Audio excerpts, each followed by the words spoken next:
안녕하세요. 비트코인 읽어주는 남자 하루씨입니다. 오늘 2026년 8월 19일인데요. 제가 작업실에 오자마자 비트코인 차트를 봤는데 갑자기 그러니까 한국 시간으로 어제죠. 어제 한 11시 15분, 20분 사이에 아주 길다란 양봉을 봤습니다. 일단 요거 보니까 기분이 되게 좋았는데 오래간만에 본 아주 길쭉한 양봉이었습니다. 이게 9165K 정도 되는 거죠. 여기까지 갔다가 그다음에는 다시 횡보를 하다가 요때 한번 눌리고 나서 쭉 내려가고 있습니다. 예. 여기 왜 눌리고 도대체 누가 누르고 있고 누가 버티려고 노력하고 있는지는 이따가 CVD 온체인 차트를 보면서 제가 구체적으로 설명드릴 건데요. 어쨌든 거래량도 보이겠지만 아주 센 매수세였습니다. 뒤에서 확인되겠지만 여기에는 시장의 거의 모든 세력이 참여해서 쭉 끌어올린 거였어요. 하지만 역시 그 위에서 매도를 던지는 하나의 큰 그룹을 이겨내지 못하고 횡보를 거듭하다가 한 번 더 꺾이면서 이제 지금 내려가고 있습니다. 지금 보면은 역시 올해 8월 들어서 벌써 네 번째 뚫렸죠. 8,900선. 이게 오늘 지켜질 수 있을지 사뭇 기추가 주목되고 있습니다. 예. 네 번이 아니었네요. 세 번이었네요. 세 번이 뚫렸었어요. 근데 오늘도 뚫릴지 아니면 요 9천 선을 뚫고 올라가서 어제 밤늦게 실패했던 9,100선을 뚫어낼지 귀추가 주목되고 있습니다. 지금 보면 MACD 같은 경우에는 이렇게 초록색도 꽤 나타나고 있어요. 그렇게 나쁘진 않은데 중요한 건 다 마이너스입니다.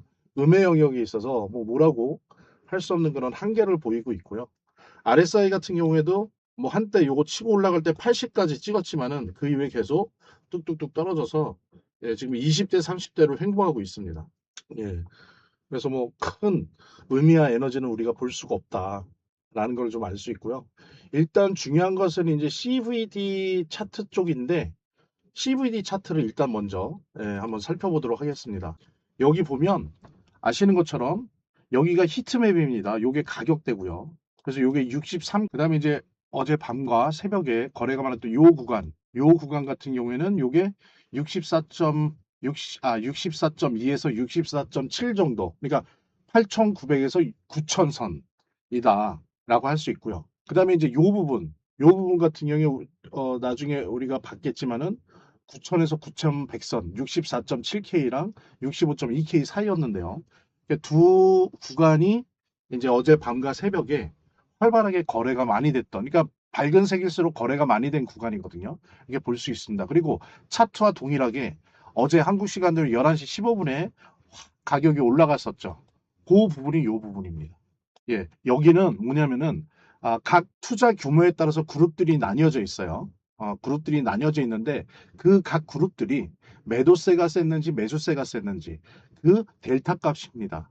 그러니까 매수세 값에서 매도세 값을 뺀 게 델타 값이고 그 델타 값이 지금 차트식으로 돼 있는데 지금 보면 여기 요 부분 한국 시간으로 어제 11시 15분 폭등했던 9,100선까지 폭등했던 65.2K까지 폭등했던 그 순간에 보면 여기 첫 번째로 요 갈색이 있습니다. 요 갈색이 고래예요. 요 고래는 대략 100만 불에서 100만 달러에서 1000만 달러를 한 단위당 투자하는 그런 아주 규모가 큰 투자 그룹입니다. 보통 고래라고 일컫죠. 이 고래 같은 경우 어떻습니까? 치고 올라왔죠, 이렇게. 그죠? 그 다음이 이 보라색이 있습니다. 보라색. 이게 이제 말하자면 요거보다 바로 아래 단계 보통 상어라고 볼 수 있죠. 10만 달러에서 100만 달러를 한 단위로 투자하는 그룹인데 요 상어 같은 경우는 보십시오. 이 추적을 해보면 요렇게 어느 정도 강하진 않은 매수세를 유지를 하다가 이때 확 비약을 했죠. 그러면서 계속 어떻습니까? 계속 유지를 해주고 있고 고래도 유지를 해주고 있어요. 나머지 그룹들도 다 이때는 다 매수에 참여를 합니다. 갑작스럽게 팍 올라가죠. 그러니까 이제 모든 시장에 있는 모든 그룹이 매수에 참여를 했던 거라서 여기까지 끌고 올라간 겁니다. 근데 어떻습니까? 그 다음에 고래는 어때요? 계속 유지를 해주죠. 매수세를 유지를 해줍니다. 줄이지 않고. 그리고 어때요? 보라색인 상어 같은 경우도 치고 올라간 다음에 계속 유지를 해줘요. 근데 나머지 중소규모의 투자 그룹들은 어떻습니까? 그리고 개인들은 자, 주황색, 녹색, 파란색, 빨간색 모두 어때요? 매도세로 기울고 있어요. 그러니까 뭐냐면 요때 한번 올리고 요때 꺾인 다음에 9,165 EK에서 꺾인 다음에 이 매도세 위에서 던지는 매도세를 이겨내지 못하고 다들 이제 매도세로 돌아왔을 때 그나마 여기 보십시오. 가격을 버텨주잖아요. 그죠? 우리 차트에서도 그게 보이죠? 가격을 버텨줬단 말이에요. 이렇게. 그 이유가 뭐냐면은 이 고래와 상어가 매수세를 유지를 해줬기 때문에요. 근데 나머지 세력들은 어떻습니까? 다 던지면서 시장에서 사라지려고 하고 있었어요. 예. 그래서 그래도 유지 그나마 됐던 겁니다. 그렇지만 요 화면 좀 깨끗이 하고요. 그렇지만 여기 보면 보십시오. 이 부분에서 다시 한번 꺾였죠. 대형 매도세가 나오면서 그 다음엔 계속 던져요. 매도세가 강해지고 매수세가 약해지는 거죠. 이때 보면은 이때 왜 그랬을까 보면은 여기 보면 보십시오. 여기 이제 이게 더 연장이 안 됐는데 이후 연장된 걸 보면 상어가 이렇게 하면서 그냥 뚝 떨어뜨려요.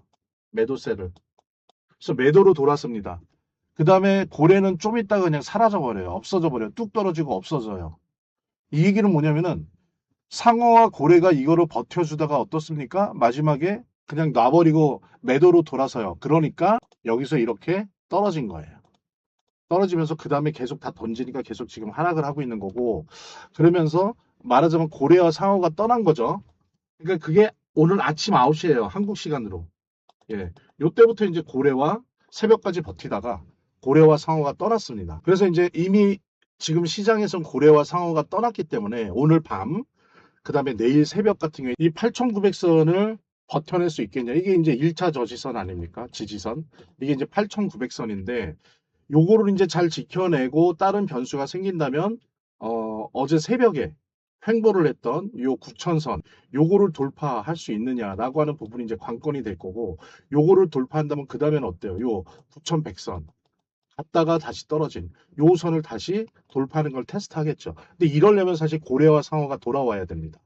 돌아올 만한 일이 새벽 오늘 밤과 새벽에 있어야 되는데 오늘 밤과 새벽에 한국에 뭔 일이 있을 리가 없잖아요. 이 밤과 내일 새벽에. 그러면 어디에서 무슨 일이 있어야 돼요? 미국에서 어떤 좋은 일이 있어야 고래들이 내일 오늘 밤과 내일 새벽 사이에 시장에 들어가서 1차 저지선을 아니 지지선을 지지해 주고 그다음에 2차 지지선을 돌파한 다음에 1차 저항선을 테스트하겠죠. 요런 구도로 진행될 수 있고 만약에 아무 일도 없다라고 한다면 이미 고래 상어가 나간 상태이기 때문에 오히려 문제가 되는 건 이런 돌파가 아니라 1차 지지선을 지킬 수 있느냐가 문제가 되는. 그래서 잘못하면 네 번째 붕괴가 될 수도 있는 거예요. 고래 상어가 돌아오지 않는다면.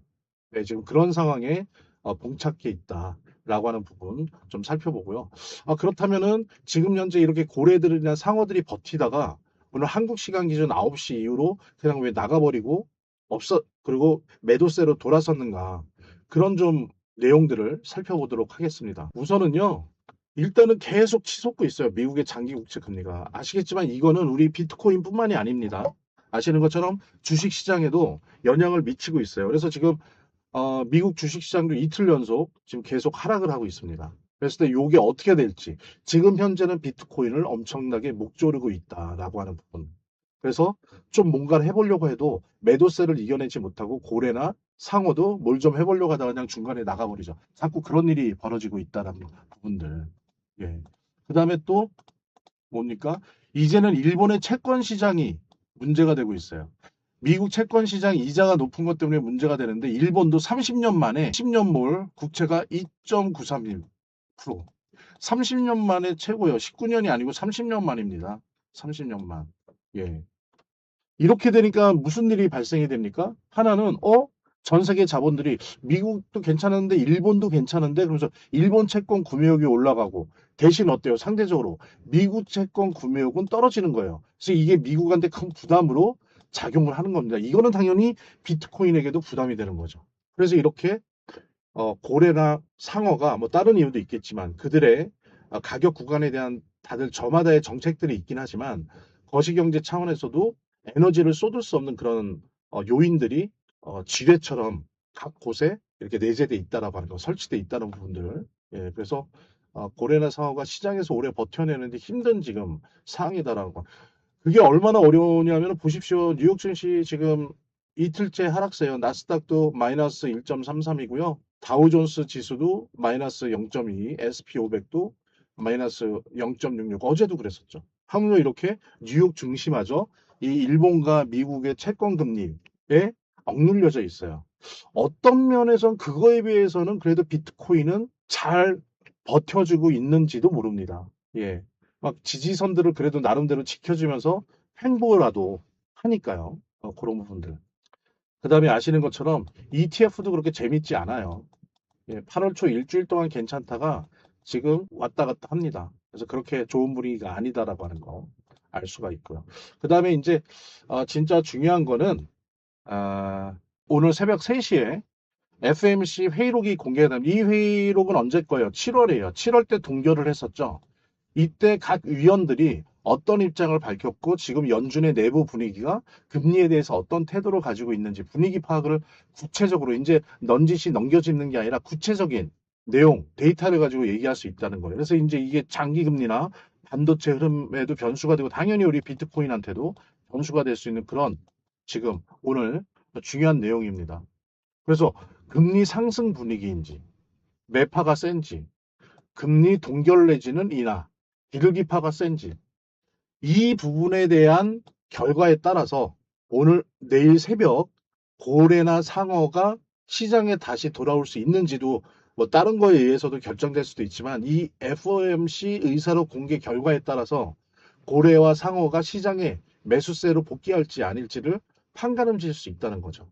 만약에 분위기가 좋다, 비둘기파가 확실히 우세하구나 라고 하는 판단이 들 수 있는 그런 객관적 데이터나 의사록이 나온다면 내일 새벽에 고래와 상어가 다시 한번 어제 밤에 11시 15분에 실패했던 9,100선에 다시 도전할 수도 있겠죠. 거의 유일한 변수입니다. 이 의사록 문제가. 지금 보면 물론 지금 비트코인이 거듭되는 악재를 맞고 있어요.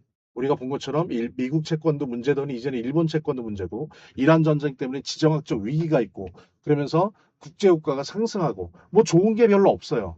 그럼에도 불구하고 나름 8,900선을 세 번 침탈 당했지만 8월 달에 지켜내고 있습니다. 그러니까 비트코인의 나름의 견고함을 보여주고 있는데 이제 오늘도 요 FMC 회의록 결과에 따라서 9,100을 돌파할지 아니면 8,900선, 1차 지지선, 8,900선을 지켜내느냐, 네 번째 붕괴를 하느냐, 뭐 이런 부분들이 이거에 의해서 결정될 가능성이 매우 높다. 일단 언론 보도에 의하면 3명의 연준 위원들이 금리 인상을 주장을 했었어요. 6명이 동결을 주장을 했었고 과연 이게 진짜인지 그리고 구체적으로 비둘기파가 많은지 매파가 많은지 이런 것들을 이제 우리가 회의록을 보면서 판단을 할 수 있겠죠. 이제 이렇게 되다 보면 어떠냐면은 인플레이션에 대한 연준의 생각 이게 물가 상승이 일시적이다 아니면 오래 간다라고 보는지 두 번째로는 고용 시장에 대한 거 고용 이게 고용이 잘 되는지 안 되는지에 대한 연준의 생각 빠르게 악화되려고 하는지 아니면 천천히 이렇게 악화될 건지 이런 거에 따라서 금리 동결 분위기가 어떤지 아니면 더 나아서 금리나 분위기까지 있는 건지 내년에는 금리 인하 된다는 사람들도 일부 있거든요. 소수파 전문가 중에서는. 근데 그런 내용까지도 FOMC 7월 달에 있었던 의사록 공개에 따라서 달라질 수 있어요. 그래서 여러분들 뭐 이거를 보는 방법 중에 하나가 FOMC 의사록 뭐 새벽 3시에 나오잖아요. 그 다음에 제일 먼저 봐야 되는 게 2년물 2년물 국채금리를 보세요. 20년물이 아니고 2년물. 요게 아주 딱 정확하게 반응을 하거든요. 그래서 만약에 이게 국채 금리가 담은 얼마라도 떨어진다. 그 다음에 달러 지수가 떨어진다. 라고 한다면 고래나 상어가 시장에 다시 매수세로 등장할 확률이 높고요. 그죠? 만약에 이 결과 2년물 오히려 금리가 좀 올라가는 경향이 있다. 그러면 당연히 달러가 올라갈 거고. 그러면 고래나 상어는 내일 새벽 시장으로 복귀하지 않을 가능성이 높아요.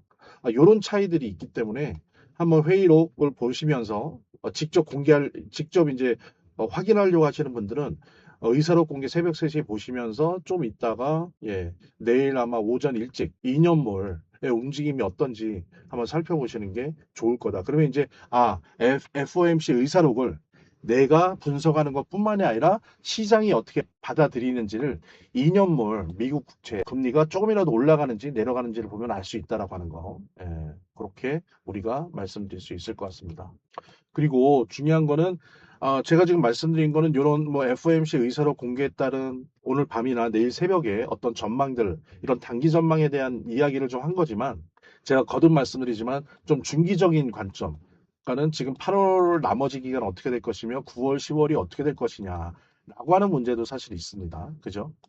이거 좀 지우도록 하겠습니다. 그거 같은 경우에 제가 볼 때는 항상 말씀드리지만은 9월, 10월에 요때까지 한 번 더 뚝 떨어질 확률이 저는 높다고 봐요. 그래서 저는 50K 때 즉 단기 채권 발행이 급속하게 확대됐잖아요.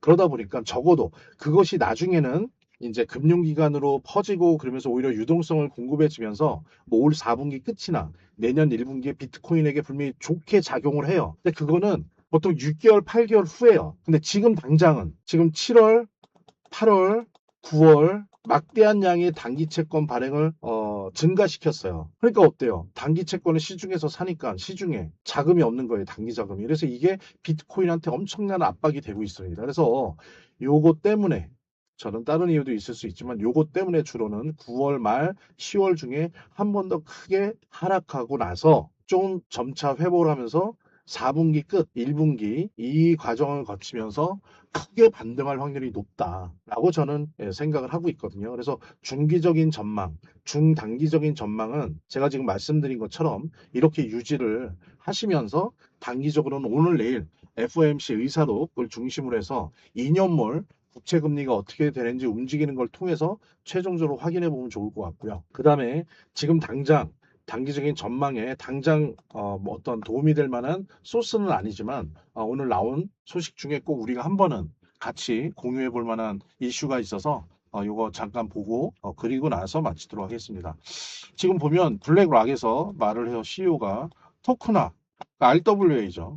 예, RWA가 차세대 트렌드다라고 합니다. 그러니까 뭐냐면 우리 비트코인은 정형적인 디지털 금이잖아요. 디지털 골드죠. 지금까지 이렇게 자리매김을 해왔는데 이것만으로는 부족하다는 거죠. 이거는 이제 하나의 내러티브의 서사.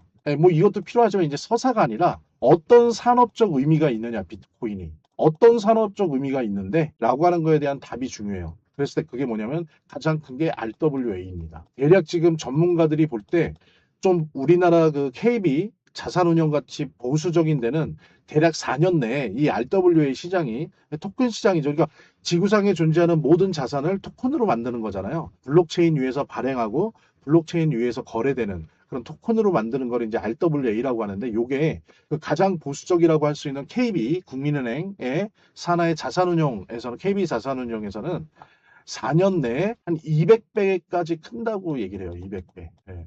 그렇게 얘기를 하고 있습니다. 그런데 좀 더 세게 블랙락 같은 경우에는 400배가 뛴다고 해요. 자, 그렇게 되면 이런 자산 토큰화를 하고 있는 그 블록체인은 그리고 그 블록체인이 생성하는 암호화폐는 얼마나 오를까요? 그래서 이제는 디지털 금이다라고 하는 서사만으로는 비트코인의 가격이 올라가는데 한계가 있습니다. 왜냐하면 구금융권이 블록체인을 받아 안으면서 블록체인 금융이라고 하는 새로운 시스템을 만들어내려고 하고 있거든요. 이미. 이미 이렇게 구금융과 블록체인이 융합하고 있는 상태이기 때문에 이 부분에 대한 답을 가져야 된다라고 하는 부분, 그런 부분이 다시 한번 여기서 확인될 수 있음을 우리가 볼 수 있고요. 그래서 우리 비트코인도 그런 이제 하나의 네트워크 금융 플랫폼이 되는 거에 대한 업그레이드를 조금 다른 암호화폐에 비해서 늦긴 했지만 왜냐면 우리는 디지털 골드 지배적인 하나의 자산이었기 때문에 조금 늦었죠. 하지만 대단히 빠른 속도로 진행하고 있다는 거. 그래서 디지털 골드이자 새로운 금융, 블록체인 금융 플랫폼이라고 하는 부분으로 발전해야 된다라고 하는 부분 여러분들과 함께 공유를 하고요. 그 다음에 지금 보면 당장 오늘 내일의 문제는 아니지만 시장가 매수량이 고갈됐어요. 지금 보면은 이거는 지정가 주문이 아닙니다. 테이커 매수량은 그게 아니라 호가창의 물량을 즉시 체결하는 그런 시장가 매수 거래량이에요. 이게 최악이라는 거예요. 이 얘기는 뭐냐면은 용수철처럼 비트코인의 가격이 꽉 눌려져 있다는 거예요. 그래서 상향하건 하향하건 이제 어떤 큰 변동성의 직전에 와 있다. 그렇게 얘기를 하는 거고요. 저는 하향에 겁니다. 제가 말씀드렸잖아요. 9월 말이나 10월에 한 번 더 팍 꺾인다고. 그 다음부터 이제 회복돼서 올해 4분기 말이나 내년 1분기에 이제 폭등할 거라고 예상을 하는데 어쨌든 이때 눌릴 것이다라고 하는 부분들 저는 그렇게 관점을 가지고 있습니다. 그 다음에 웃긴 게 이런 상황임에도 불구하고 어떻습니까? 비트코인 고래들은 지난 60일간 2달 동안 무려 29억 달러, 29억 달러면 얼마일까요? 4조 2천. 예, 이거 작지 않은 규모입니다. 그리고 사실은 특히 7월, 6, 7월에는 고래들이 좀 잠잠했거든요. 근데 고래들이 열심히 줍줍하고 있습니다. 4.2조 만큼. 그것도 2달 동안만. 그러니까 그만큼 뭐예요? 어렵다, 어렵다 하는데 그 어렵다가 누구에게는 기회인 거죠. 개인들은 던지고 고래들은 먹고. 그래서 보면 개인들은 60일간 대략 절반에 해당되는 약 한 14억 달러를 던졌어요. 예, 그러니까 2조를 던졌습니다. 2조. 절반 정도를 던지고 그 2배를 고래들은 줍줍한 거다라고 하는 부분 우리가 좀 확인할 수 있고요. 그리고 또 하나 되게 중요한 겁니다. 비트코인 펀딩비가 20년 내 최고인데 다 롱 포지션이 급증을 했대요. 자, 이러면 어떻습니까? 지금같이 이런 시장에서 이거 청산될 확률이 높겠죠. 어느 시점에. 이게 당장 오늘은 아닐지 몰라도 내일은 아닐지 몰라도 롱 포지션이 다 청산될 확률이 커요. 그러면 어떻게 되겠습니까? 롱 스퀴즈가 나오겠죠. 그래서 당연히 떨어지겠죠. 그래서 제가 뭐 그 일이 내일 일어난다까지는 아니어도 요 며칠 내로 아주 큰 하락이 올 가능성이 매우 높다. 왜? 롱 포지션이 청산될 거기 때문에. 그렇습니다. 그런 부분 확인하면서 오늘 8월 19일 비트코인 읽어주는 남자 미스터 비트의 영상 이걸로 마치도록 하고요. 긴 시간 시청해 주셔서 감사드리고 구독, 좋아요, 알림 설정 절대 잊지 마시고요. 내일 또 더 좋은 내용으로 여러분들 만나보도록 하겠습니다. 감사합니다.